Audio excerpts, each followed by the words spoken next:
tu amor cual ancla firme, una a ti mi corazón. Mis hermanos, preparémonos para la palabra del Señor. Odio los lunes. Eso no es verdad acerca de mí, que realmente no odio los lunes, pero un tiempo sí los odié. Y eso se incrementó, o más bien quizás se produjo incluso por la caricatura, una de las caricaturas que yo veía, que por cierto es la única caricatura que yo sé dibujar, y es Garfield. Una de las frases de Garfield, además de amar la lasaña, es que él decía odio los lunes. Y la razón es porque es un gato muy perezoso. Y los lunes, de una u otra manera, es como aquel persona que se va para trabajar y él decía, no, yo no quiero ir a hacer nada, sino echarme en mi cama y dormir. Y muchas veces, mis hermanos, ya sea que nosotros estemos en colegio, estemos en universidad, estemos en cualquier otro asunto, hay como una cierta idea donde el fin de semana se acaba y con ello llega el temible lunes. Una vez más a volver a nuestra rutina, porque el trabajo parece que es cierto lo que dice la canción, que lo hizo Dios como castigo. Pero yo hoy quiero desafiar sus pensamientos a todo lo contrario. No voy a decir que quizás el día favorito de su semana vaya a ser el lunes, porque debería ser el domingo, cuando nos reunimos como pueblo del Señor. Pero podamos encontrarle que hay teología para vivirla los lunes cuando salimos a trabajar. Así que es básicamente lo que vamos a estar viendo el día de hoy. Algunos lo que más dicen es, ni siquiera el domingo es su mejor día, sino el viernes, porque el cuerpo lo sabe. Y no debería ser así entre nosotros los creyentes, sino que debería ser nosotros ver cada día como la oportunidad que Dios nos da para glorificarlo a Él, y de manera especial el domingo cuando nos reunimos como su pueblo. Porque los demás días estamos glorificando al Señor, pero de manera individual. Los domingos tenemos la posibilidad de hacerlo juntos. Así que veamos, mis hermanos, no el trabajo como ese mal necesario, que es como un obstáculo para nuestra felicidad, pero que lo tenemos que hacer porque si no, ¿cómo vivimos? No debería ser esa la manera como nosotros lo vemos en su palabra, sino como Dios lo ve. Y si nosotros miramos a Génesis capítulo 2, nos damos cuenta que antes de la caída del hombre, el Señor ya lo había puesto a trabajar. De modo que el trabajo no es un castigo de Dios por causa de su desobediencia. Lo que Dios dice que se va a hacer más difícil. Ahora vas a tener que sudar. Ahora va a costarte porque se van a levantar espinos para cuando tú vas a querer traer el fruto de la tierra. Es decir, va a ser más difícil. Pero antes el hombre tenía que trabajar. Así que el trabajo es un diseño divino, una forma de que el hombre reflejara la imagen de Dios y le glorificara. Así como Dios nos muestra que Él mismo trabaja, 6 días trabajó y un 7º día descansó, del mismo modo nosotros lo hacemos. Y aquí quiero traer algo que por cierto no tenía anotado, pero se me viene a la mente y creo que está muy bueno hacerlo. Nosotros vemos el día domingo como ese descanso. Es el día de descanso, trabajo de lunes a sábado y el domingo es el día de descanso. Voy a descansar el domingo. Hermanos, el creyente hoy tiene su descanso en Cristo. Por eso nos reunimos cada domingo, para reposar en Él, para descansar en Él, para juntos estar conmemorándolo a Él. Así que parte de su descanso es congregarse. Parte de su día de descanso es también celebrar junto con el pueblo de Dios. Hay algunos que lo cogen para lavar la ropa ese día o para hacer cualquier otro oficio. Deberíamos tomarlo. Este es el día del Señor, para adorarlo a Él, para bendecir su nombre, porque es el día que queremos reunirnos con esa finalidad. Así que, hermanos, hay muchas nociones acerca de lo que significa el trabajo y por ende lo que significa el descanso. Tenemos muchas contrariedades en nuestra mente. Por eso decía mientras orábamos, preparémonos para esto, porque ya tengo yo una resistencia, porque el trabajo ya lo veo de esa manera, porque es duro. Ganarnos el pan de cada día es duro. Algunos días nos duele más la espalda que otros días. Algún día nos duelen los pies a los que trabajan de pie, algún día las manos cuando a los que trabajan mucho usando las manos. Alguna parte del cuerpo se nos va deteriorando. Pero, mis hermanos, el trabajo no es un mal necesario. El trabajo es necesario. Por eso esforcémonos, o nos esforzamos para tener uno, y cuando lo tenemos, nos esforzamos por conservarlo. Ahora, no deberíamos simplemente hacerlo con esa premisa de voy a hacerlo para yo poder tener mi platita allí, para asegurarlo del fin de mes, sino que hay un objetivo mayor que ese. En lugar de preguntarnos, hermanos, ¿qué o dónde trabajaré? Preguntémonos, ¿para quién trabajo? Esa es la pregunta aquí clave. ¿Para quién trabajamos? Antes del cómo y el qué, debemos responder el por qué trabajamos, quién es o cuál es nuestro objetivo, para quién nosotros lo hacemos. Y la respuesta a esta pregunta nosotros la encontramos en el Evangelio. Veamos cómo la Escritura en la carta a los Efesios nos enseña acerca de esto. Acompáñenme a abrir la palabra del Señor en Efesios capítulo 6, versículos del 5 al 9. Efesios 6, del 5 al 9. Siervos, obedezcan a sus amos en la tierra con temor y temblor, con la sinceridad de su corazón como a Cristo. No para ser visto como los que quieren agradar a los hombres, sino como siervos de Cristo, haciendo de corazón la voluntad de Dios. Sirvan de buena voluntad como al Señor y no a los hombres, sabiendo que cualquier cosa buena que cada uno haga, esto recibirá del Señor, sea siervo o sea libre. Y ustedes, amos, hagan lo mismo con sus siervos y dejen las amenazas, sabiendo que el Señor de ellos y de ustedes está en los cielos y que para Él no hay acepción de personas. Esta es la palabra de nuestro Señor, mis hermanos. Lo que nos está ofreciendo este texto es un cambio de señorío. En lugar de observar meramente que tenemos un jefe allá adelante, lo veamos a Él, porque lo hacemos como para Cristo. Y ahorita vamos a profundizar en ello. Pero recordemos, antes de estar en el texto, ¿qué es lo que produce este texto? ¿Qué es lo que lo anticipa para llegar a esta declaración? Y es lo que tenemos en el versículo 21 de Efesios 5. Nos dice ese texto que nos sometamos unos a otros en el temor de Cristo. Temiendo al Señor, yo me someto en mis relaciones. Y entonces empieza la primera relación, que ya la vimos, esposo y esposa en el temor de Cristo. Luego vimos la siguiente relación, padres e hijos en el temor de Cristo. Y ahora estamos viendo esta otra relación. Una persona que es el siervo y otro que es el amo, y tiene que haber en ellos la relación en el temor de Cristo. Así que en Cristo nosotros podemos vivir un trabajo de servicio, una labor de servicio que honre al Señor. Pasamos entonces de ver al jefe humano como nuestra autoridad final a ver a nuestro Señor como nuestra autoridad final. Ver al Señor en medio de nuestra labor. Ahora, quizá alguno pensando en esto diga, sí, pastor, pero es que usted no sabe dónde yo trabajo. Usted no sabe el tipo de trabajo que yo tengo, el jefe que yo tengo, la jefa que yo tengo. Usted no tiene ni idea. Bueno, yo sé que existen trabajos más duros que otros, hermanos. Yo sé que hay trabajos más difíciles que otros. Y algunos desde nuestro trabajo decimos, gracias, Señor, que no soy tal, que no tengo que hacer tal cosa. Yo sé que algunos agradecen por el trabajo que les toca hacer respecto a otros. Ahora, quiero que escuchen esta encuesta que hizo un pastor llamado Tony Mérida, donde él una vez en sus redes sociales hizo la siguiente pregunta. ¿Cuál es tu trabajo menos favorito de todos los tiempos? Es decir, de todos los trabajos que has tenido, ¿cuál es tu menos favorito? Lo posteó en su red social para ver qué decía la gente. Y estas fueron algunas de las respuestas. Un amigo era técnico de exterminio. Se arrastraba por pequeños agujeros estrechos con serpientes y otras criaturas. Y yo sé que nada más la idea de pensar en eso a algunos ya les dio pavor. Está arrastrándose para coger que araña, que para coger animales, que no sé qué, que serpiente. Ya a alguno ya le dio la pálida y ni siquiera lo ha hecho nunca. Otro trabajo, otro era transportista en una funeraria que recogía cadáveres para su primo en Noruega. Un amigo era trabajador del servicio de aseo portátiles, es decir, tenía que limpiar los baños portátiles que estaban en ciertos lugares. Otro clasificaba cajas de equipos médicos en un ático de 1,5 metros de altura, desplazándose todo el día en una silla de ruedas. Es decir, en un lugar tan bajito que tenía que estar en una silla de ruedas para poder estar clasificando las cosas. Y así muchos también respondieron que trabajaban en tuberías, en alcantarillados, en limpiadores de perreras y muchos trabajos indeseables más. Concluye este pastor esta encuesta con lo siguiente. El trabajo es un regalo de Dios. Debemos estar agradecidos por el trabajo, pero algunos trabajos no están en la escala de deseabilidad. O sea, hay trabajos que uno realmente nunca quisiera hacer. No sería nunca la opción de nosotros querer practicarlo. Sé que algunos aquí pueden tener trabajos muy difíciles, mis hermanos, al igual o parecidos a los que acabo de mencionar, trabajos duros, agotadores, exigentes y a veces desagradables. Pero aún en condiciones así, este pasaje nos habla.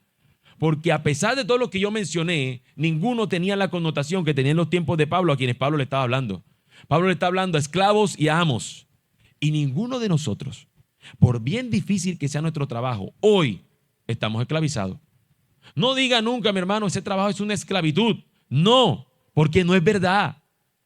Porque usted no le están obligando. Usted si quiere renuncia. Y dice, mira, paso mi carta de renuncia. Nadie lo está obligando. Usted no se va a dormir a la cama de su patrón y allí queda usted a la merced de todo lo que él diga, de cualquier vejación que quisiera hacerle. No es verdad que somos esclavos. Pero hay trabajos que son bien difíciles. Algunos pudieran estar rozando el dedo meñique de la esclavitud, pero no es la esclavitud. Ninguno es la esclavitud. Ninguno. Pero en el sistema romano, donde Pablo está hablando, sí existía la esclavitud. No era la esclavitud igual a la que nosotros vivimos en tiempos cercanos o que conocimos tiempos cercanos con la conquista y todo lo demás que vimos recientemente, que se ve en Estados Unidos, en los campos de algodón o en la minería. No era igual, era un tanto mejor. Habían ciertas condiciones que lo preferían, pero la persona o lo que implicaba esto era lo mismo. ¿En qué sentido? En que la persona era dueña de la otra. Le perteneces, ese es tu amo. Eras dueña esa persona de ti en cierto sentido. Y en cuanto a eso, nosotros tenemos que recordar que el Señor no aprueba la esclavitud porque Él incluso a su pueblo lo libertó cuando estaba siendo esclavo en Egipto. El pasaje, mis hermanos, que Pablo aquí está mencionando, lo que él está diciendo, no es un pasaje político. No es un pasaje que está buscando cambiar, abolir el sistema de ese momento que era el sistema de la esclavitud. No. Él simplemente está tratando de hacer un llamado radical a aquellos que están en esa condición. Incluso Pablo en otra carta va a decir que si alguno está en condición de esclavo, si puede ganarse su libertad, haga lo posible por ganársela. Pero no importa si eres esclavo o libre. Si eres esclavo, eres libre en Cristo. Si eres liberto en Cristo, estás sujeto a Cristo en cuanto a la obediencia que debes a Él. Así que lo que Él está llamando es a una revolución, si se quiere, de tipo espiritual, incluso que afecta a la moral. Es un llamado a vivir el señorío de Cristo en el trabajo que hacemos. Mis hermanos, si un esclavo del siglo I podía glorificar a Dios bajo ese yugo, si un amo del siglo I podía glorificar a Dios bajo ese sistema, ¿cuánto más nosotros hoy en nuestros tiempos? ¿Cuánto más nosotros hoy? Este pasaje nos enseña que el evangelio debe ser central en nuestras vidas, sin importar lo duro que sea tu trabajo o la posición que tengas en el organigrama de la empresa. Si eres jefe, supervisor o quien sea o cual sea tu cargo, tú tienes un llamado, glorificar al Señor. Así que la meta de mi sermón del día de hoy es que solo el evangelio modela tu trabajo para la gloria de Dios. Así que veamos entonces cómo el modelo del evangelio transforma a los dos protagonistas de nuestro entorno laboral: los siervos o empleados y los amos o jefes. Vamos a ver a esos dos tipos de personas conforme al texto. Entonces vamos a ver cómo ambos son llamados a vivir bajo el mismo señorío de Cristo conforme a sus funciones, pero son llamados a vivir para el señorío de Cristo, para la gloria del Señor. Veamos entonces en primer lugar al primer grupo de los empleados. El llamado del evangelio al empleado fiel. El llamado del evangelio al empleado fiel. Cuando hablo de fidelidad, como ha sido en toda la serie, hablo de la fidelidad a Dios, es decir, la fidelidad a la gloria de Dios. No el trabajador fiel o leal que es a su jefe, a su empresa y demás. Ese es otro asunto. Estoy hablando de el ser fieles a Dios. El llamado que le hace el evangelio a aquel hombre que quiere ser fiel a Dios. La mayoría de los presentes se encuentran en esta condición, o nos encontramos en esta condición. Empleados. Tenemos tareas asignadas y tenemos a alguien a quien le debemos rendir cuentas. Y el pasaje nos presenta al menos 4 formas en las que podemos con nuestro trabajo servir al Señor. Abramos otra vez nuestras Biblias. Vayamos a nuestro pasaje de Efesios. Y los versículos 5 al 8 lo vamos a ir viendo de manera desglosada este asunto. Versículos del 5 al 8 del capítulo 6. Siervos, obedezcan a sus amos en la tierra con temor y temblor, con la sinceridad de su corazón, como a Cristo. No para ser visto como los que quieren agradar a los hombres, sino como siervos de Cristo, haciendo de corazón la voluntad de Dios. Sirvan de buena voluntad como al Señor y no a los hombres, sabiendo que cualquier cosa buena que cada uno haga, esto recibirá del Señor, sea siervo o sea libre. Si se dan cuenta, cada uno de los versículos del 5 al 8 nos muestra una conexión con nuestra identidad o con nuestra unión con Cristo. Como a Cristo, versículo 5, como siervos de Cristo, versículo 6, como al Señor, versículo 7, serán recompensados por el Señor, versículo 8. Todo nuestro trabajo debe estar anclado al Señor, una conexión directa con el Señor. Veamos entonces cada una de estas en detalle, mis hermanos. La primera es, del versículo 5, es que nos llama a una obediencia con respeto. En nuestro trabajo como empleados se nos demanda o se nos llama, según el Señor, a una obediencia con respeto, con temor y temblor, incluso dice el texto. Y yo sé que a algunos ese temor y ese temblor se les han generado porque el jefe parece un tirano, es como un ogro, una persona que actúa de manera horrible. Y lo que genera eso es como un cierto miedo de que no se le puede hacer tal cosa porque lo grita. Hay trabajos que son de esa condición y son horribles, terribles. Pero el texto nos está invitando que el temor y el temblor está asociado a un respeto, a una sujeción porque es tu jefe. Pero lo vas a hacer no como viendo lo que en el organigrama te diga, tiene que estar sujeto al supervisor fulano, no, sino que por encima de él hay una línea punteada que apunta al Señor.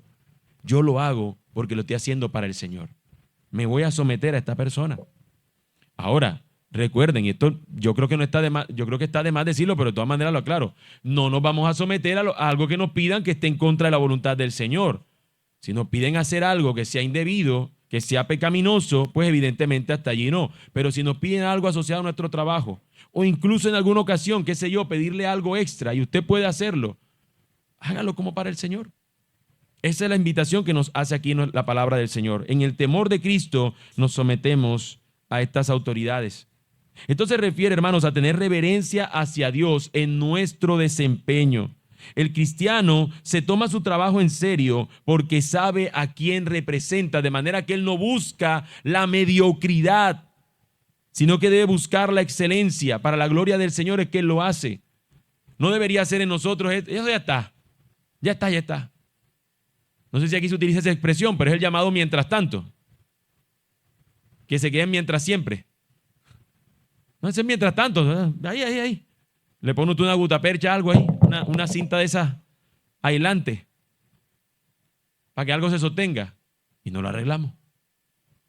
Hermano, nuestro trabajo debe ser excelente, porque es para la gloria del Señor, y debe ser respetuoso, porque lo hacemos para Él.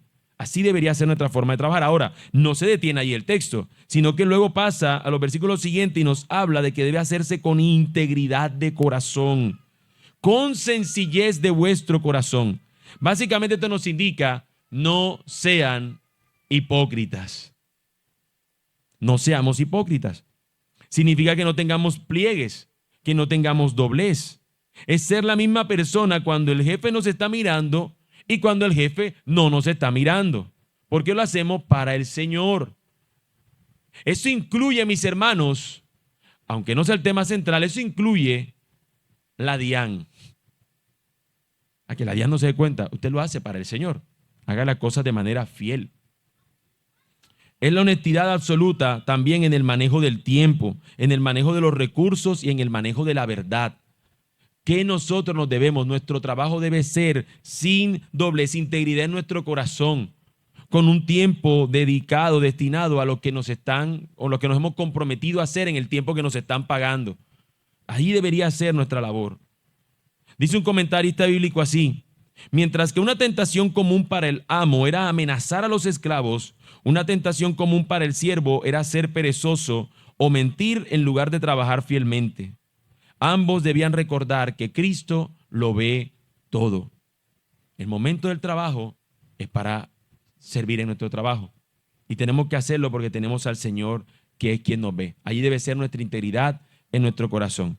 Una siguiente razón, una siguiente observación, un siguiente llamado, exhortación que hace Pablo es que lo hagamos con una actitud de servicio. Versículo 7 dice, con buena voluntad sirviendo al Señor, como si quien estuviera al frente nuestro es el Señor. Y aquí también el trabajador, aquellos que están de cara, de vitrina, los que están de cara al público, hermano, haga lo posible por pensar que cuando usted está en esa vitrina, el Señor está delante de usted para que sonría. Porque algunos trabajan en esos lugares y están. Si no quiere estar ahí, no esté. Cámbiese de trabajo. vuélvase almacenista, bodeguero. Allá no lo va a ver nadie. Lo va a ver el Señor y usted lo hace para el Señor, arregla la caja para la gloria del Señor. Pero si usted con un trabajo de atención al cliente, tienes que atender como al Señor a tu cliente. Amados profesores que están acá, hay uno que está de cumpleaños. Hermanos, los padres de familia y los estudiantes son la atención al cliente tuya. Tienes que hacerlo como para el Señor. Gloria sea al Señor. Hay unos que son más difíciles que otros, eso yo lo sé. Hay unos que van contigo acompañando el proceso. Hay otros que parecen un lastre con el estudiante. Y yo podría poner aquí ejemplos de todas las profesiones, pero quiero poner algunas para que se entiendan las aplicaciones puntuales que podemos tener en cuenta. Hermanos, se nos pide a nosotros poder servir como si sirviéramos al Señor con buena voluntad. Es una actitud de servicio. No es la queja, no es la amargura, no es haciendo incluso lo mínimo indispensable. Para que esto funcione en mi trabajo, yo tengo que hacer hasta aquí.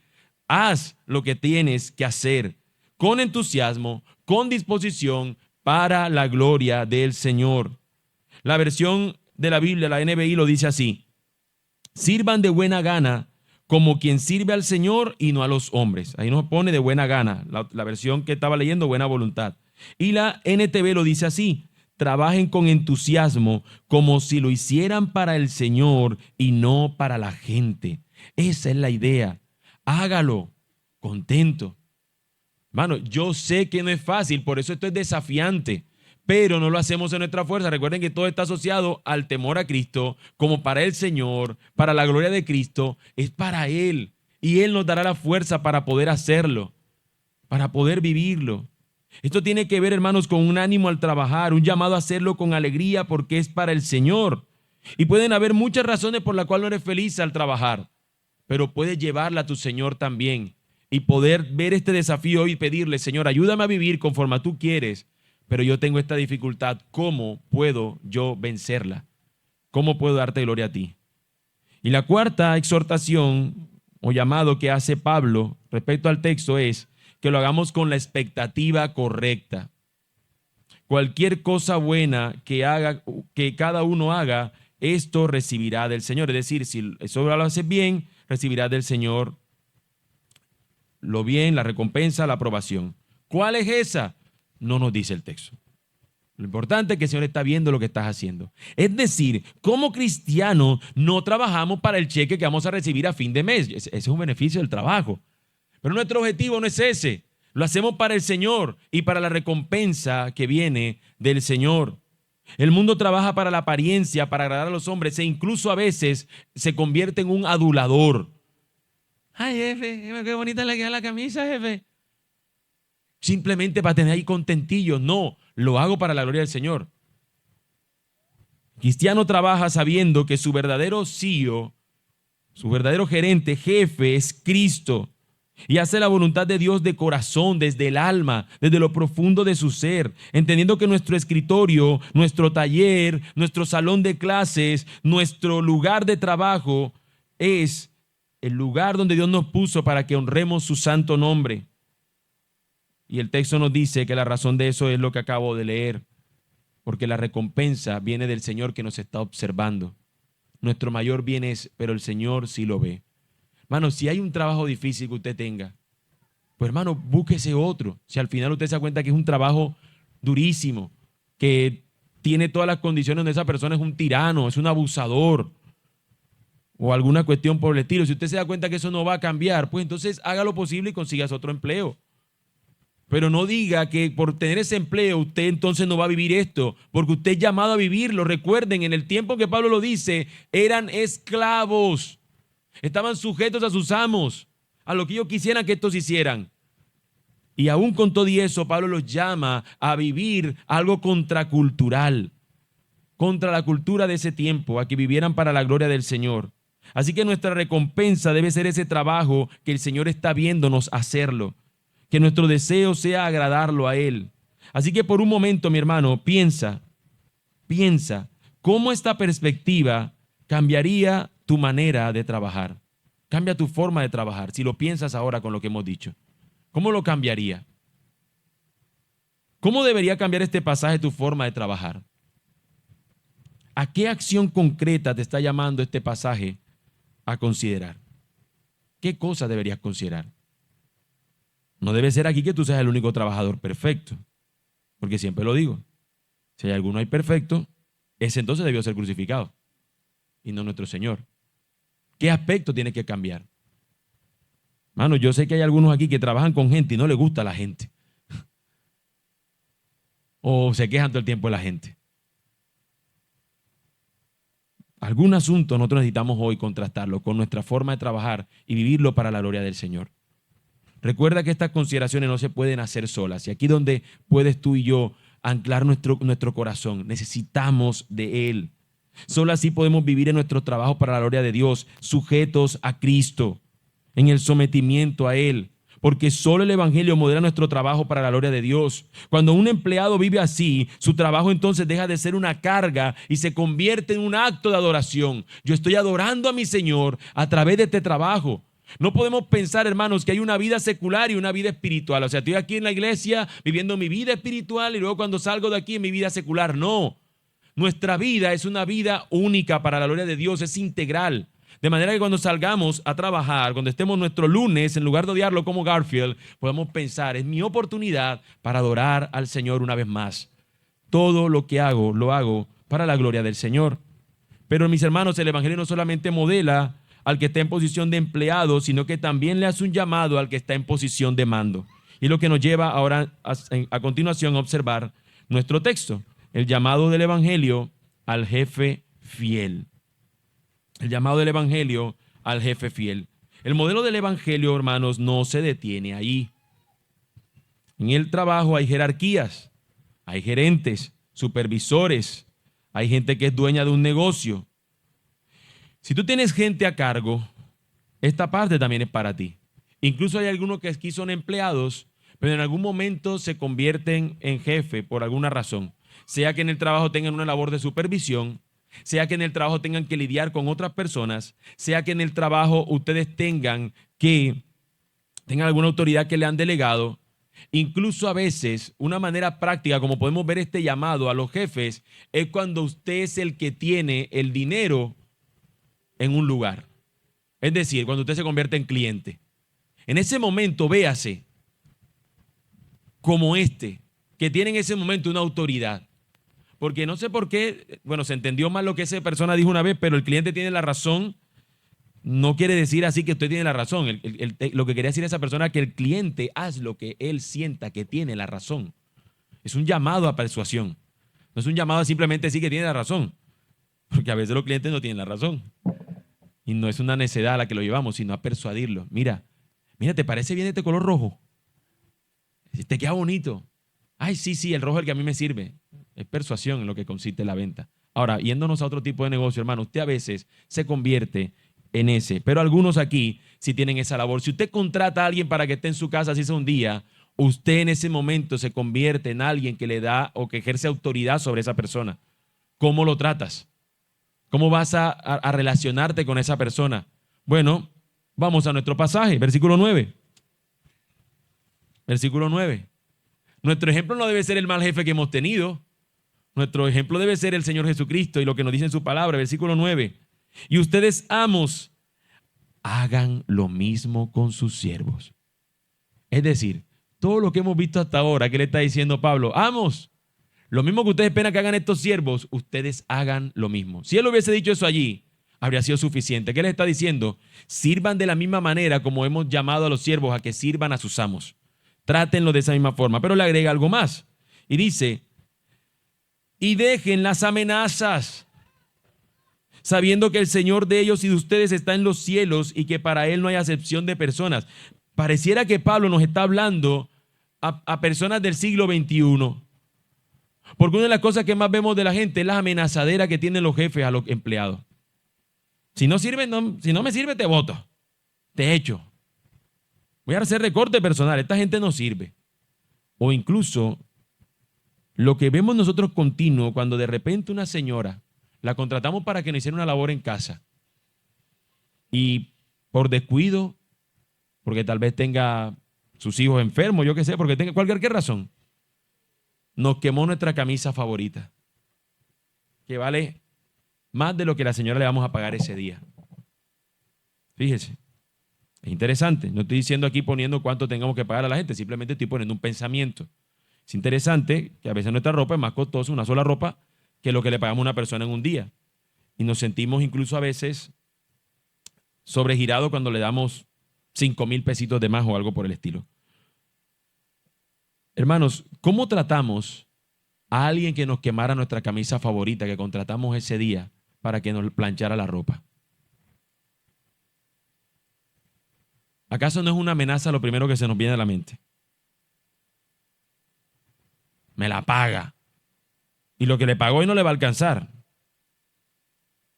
3 planchadas gratis para que me la pague. Hermanos, yo no estoy diciendo que la persona no tenga que pagar lo que dañó, porque al final, así como usted en su trabajo, si daña algo, usted tiene que pagarlo. Yo supongo eso. ¿Cierto que es verdad que usted lo hace? Yo supongo que sí. Ahora, no es solamente el asunto, sino que el texto nos invita a que consideremos al Señor en la manera como nosotros ejercemos autoridad sobre otros. De manera que si aún mi camisa favorita, yo no tengo camisa favorita, pero estoy poniendo ese ejemplo para que se entienda, si algo me hicieron, alguna acción, yo no tiene que ser la amenaza la que me genere eso. Ahora, esto es por algo que me hicieron, pero cuando la persona sirve, a veces también se le amenaza y hace trabajo bajo amenaza. Está haciendo las cosas porque lo tiene usted allí. El texto nos invita y cuatro aspectos podemos examinar de la actitud de aquel que es amo frente a aquellos que son sus siervos. ¿Cómo él debe actuar? Lo primero es que él debe practicar la reciprocidad. Hacer con ellos lo mismo que él espera que hagan para él. El texto nos dice, y eso es una frase que es totalmente contracultural, contra lo que en ese entonces hacía. ¿Cómo que el amo tiene que hacer lo mismo que el otro? Yo soy el amo y punto, y usted tiene que hacer lo que yo le mando. Pero aquí él está esperando de él. En nosotros, nuestra actitud como cristianos es una actitud de servicio, de integridad, en el temor a Cristo, hacia nuestros empleados, hacia lo que esperamos de ellos. Y no tiene que ver. Es que si yo les hago a ellos así, usted viera, si uno le da el brazo y se agarran toda la mano. No, porque es que usted va a ejercerlo con autoridad. Usted tiene que saber cómo hacerlo. O simplemente porque Dios nos trate como hijos, ¿usted le puede pasar a Dios por encima?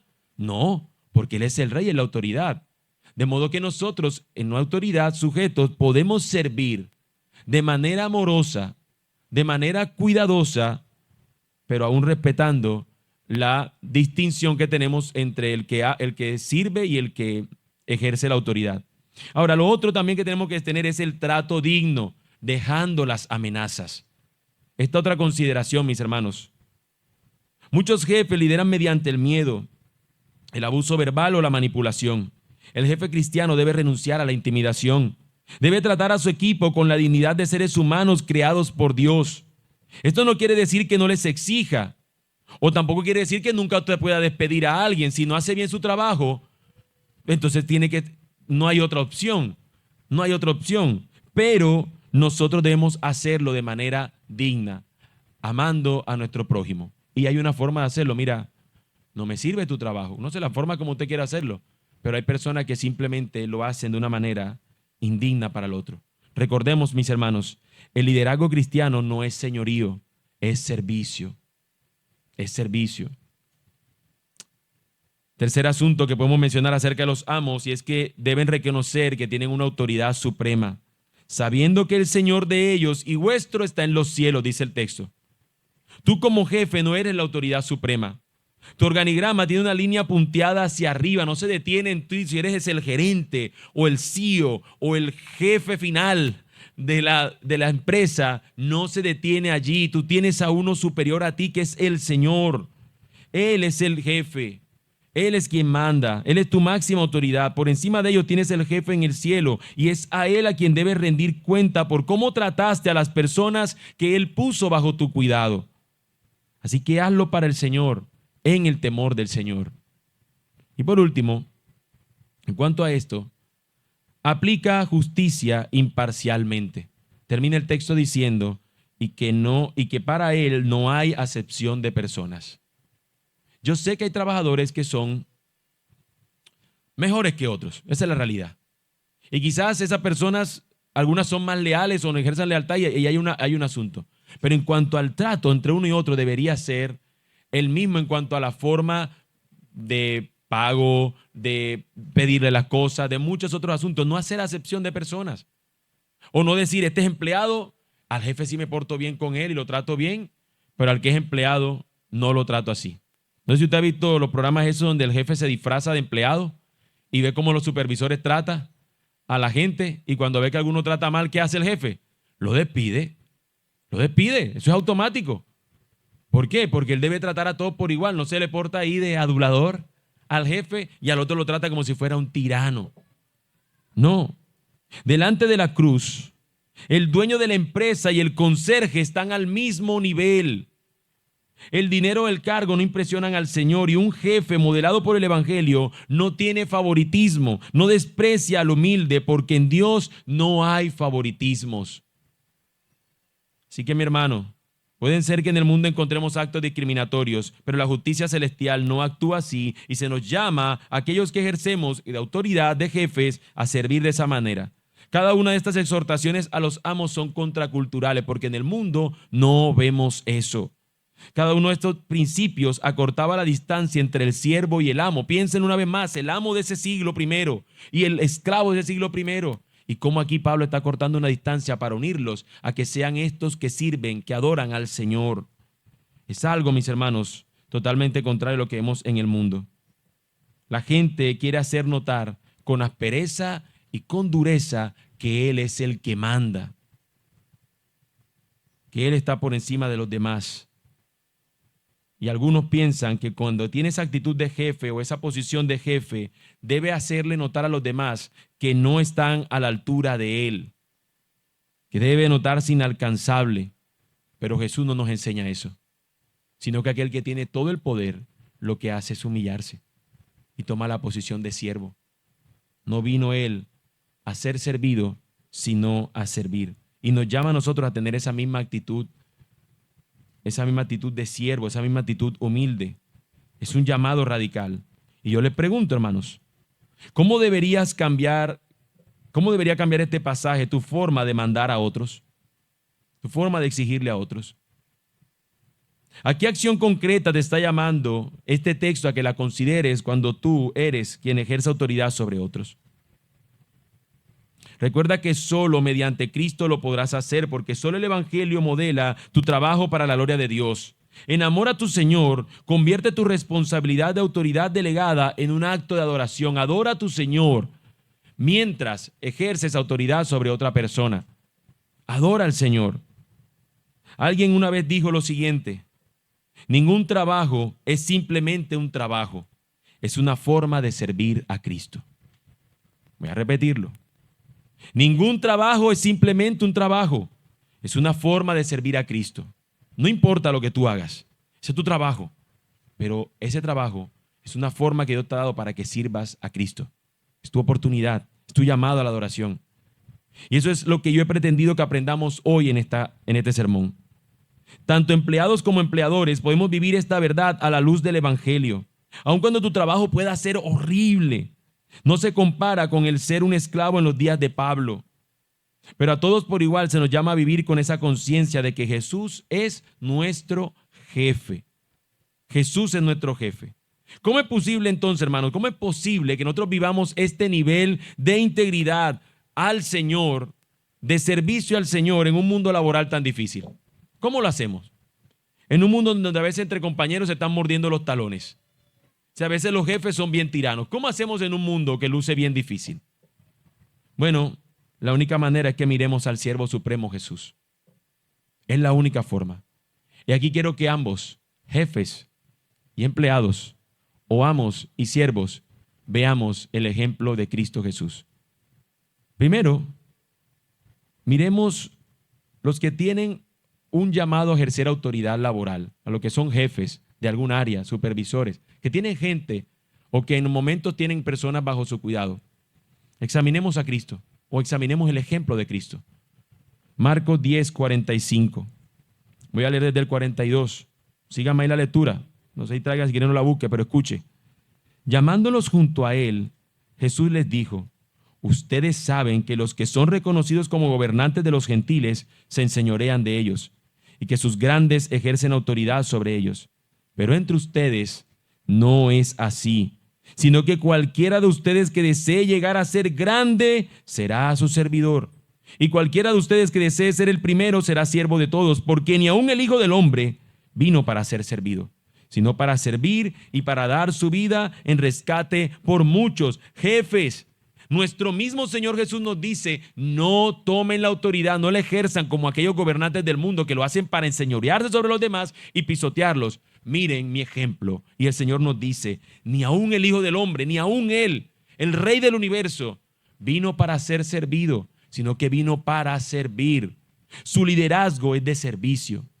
El verdadero líder toma el ejemplo de Cristo y sirve a los demás. Y esa debe ser nuestra labor, servicio para la gloria del Señor, para dar su vida. En rescate por muchos lo hizo Él. Y nosotros hoy podemos también tener en cuenta que este ejercicio de autoridad delegado por Dios es para glorificarlo a Él, y lo podemos hacer a través de un liderazgo de servicio para la gloria del Señor. Incluirá sacrificios, dolores, aflicciones, pero el Señor nos ayuda porque Él nos dio ejemplo para que lo sigamos. Pero no solamente aquí hablo a los jefes, sino que los empleados también podemos tener el mismo ejemplo de Cristo en humildad y servicio. Filipenses 2, del 5 al 11. Haya pues en ustedes esa actitud que hubo también en Cristo Jesús, el cual, aunque existía en forma de Dios, no consideró el ser igual a Dios como algo a que aferrarse, sino que se despojó a sí mismo tomando forma de siervo, haciéndose semejante a los hombres y hallándose en forma de hombre, se humilló él mismo, haciéndose obediente hasta la muerte y muerte de cruz. Por lo cual, Dios también lo exaltó hasta lo sumo y le confirió el nombre que es sobre todo nombre, para que al nombre de Jesús se doble toda rodilla de los que están en el cielo y en la tierra y debajo de la tierra, y toda lengua confiese que Jesucristo es el Señor, para gloria de Dios Padre. La humillación de Cristo nos trajo a nosotros la salvación que necesitábamos. Él se humilló siendo el Rey para servir. El texto nos dice que tomó forma de siervo. Y nosotros no podemos olvidar eso, mis hermanos. Somos siervos en el lugar donde Dios nos ha puesto para el servicio a quien se lo brindamos. Somos siervos del Señor y tenemos que darle la gloria a Él, y el ejemplo nos lo dio Él y el poder también nos lo da Él para que podamos vivir de esa manera. Al final, aunque tú trabajes en un lugar donde no veas la cara de nadie, te contrataron de manera virtual y tú todo lo haces desde tu casa en una computadora, ahí sentado dando tecla. Mi hermano, tú lo tienes que saber. Tienes que recordártelo, yo lo hago para la gloria del Señor. Soy un siervo. Y empieza a preguntarte, ¿hay lugar para la queja cuando mi Señor, cuyo servicio fue peor que el mío, no se quejó? ¿Hay lugar para la queja? O más bien un llamado a la adoración. En medio del dolor puedo ir al Señor. Hay lugar para que yo vaya al Señor también. Viendo estas evidencias del trabajo que hizo Cristo, aquí hay otro grupo que debe meditar en esto. Hemos hablado de los empleados, hemos hablado de los jefes, pero ahora deberíamos hablar a aquellos que se encuentran lejos de Cristo, aquellos que están lejos de Él. Lo que Cristo hizo, el trabajo que hizo Cristo, trajo la gloria de Dios porque cambió la condición del hombre, le dio la posibilidad de que el hombre fuera transformado. Cuando nosotros hacemos un trabajo, lo que nosotros hacemos es, lo que sea que hagamos, lo hacemos de transformar una cosa en otra, o de implementar algo que involucra la transformación de alguien en otro. Una persona no formada a una persona formada, los profesores. El trabajo de la labor que usted haga es un producto para terminarlo en un servicio o en otro producto. Pero todos hacemos algo que transforma, que sirve, que le da un beneficio a alguien. Bueno, lo que Cristo hizo es el mayor trabajo que alguien ha hecho, porque Él lo hizo para liberarnos a nosotros, liberarnos de nuestra condición pecaminosa. Y al hacerlo con su trabajo, nos quitó a nosotros la posibilidad ahora de que tengamos que hacerlo nosotros, simplemente creer en lo que Él hizo. Él ya lo hizo. Y no solamente se detiene allí, sino que la obra de Cristo, para aquellos los que creen en Él, sigue operando para transformarlos y conducirlos a que sean como Él. Así que mi amigo que estás aquí, quien quiera que tú seas, si estás aquí sin Cristo, hoy puedes descansar en esa obra perfecta que Él ha hecho para que tú descanses del intento tuyo de salvarte y más bien encuentres salvación en el Señor. El Evangelio nos presenta esa buena noticia de que ya tú no tienes que hacer el trabajo para salvarte, sino confiar en el trabajo que Él hizo para salvarte. Descansemos en la obra de Él y no seamos como Garfield. Mis hermanos, nosotros podemos seguir viviendo como Garfield. Hoy es domingo, mañana es festivo. Tal vez el lunes de mañana no sea tan odiable. Pero normalmente cuando empieza nuestra jornada laboral la vemos como algo detestable. Yo los invito, hermanos, a que podamos considerar el lunes como parte de nuestra misión de glorificar a Dios. Mañana cuando entremos a nuestro trabajo o el martes cuando vuelvas a tus labores, no entras solo a una oficina o un taller, entras a tu campo misionero. Entras al lugar donde Dios te ha puesto para que allí hagas la misión que Él te ha dado. Eres un hijo de Dios en ese lugar, que testifiques de Él y que todo lo que hagas lo hagas para excelencia, no para ganarte el favor de los hombres, sino para la gloria del Señor. Sirves al Señor con o sin supervisión humana, teniendo un jefe que te vea o uno que no te vea, porque no hay para ti distinción entre lo secular y lo ministerial. Se trata de una única vida integral la que tú vives y el llamado en ella es a glorificar a nuestro Señor, a nuestro verdadero jefe. Así que les invito a que oremos y le pidamos al Señor por esto. Bendito y buen Dios, Señor, queremos hacer un trabajo que te honre, que te glorifique, que te exalte. De tu gracia tan sublime, cada día soy deudor. Que tu amor cual ancla firme, una a ti mi corazón.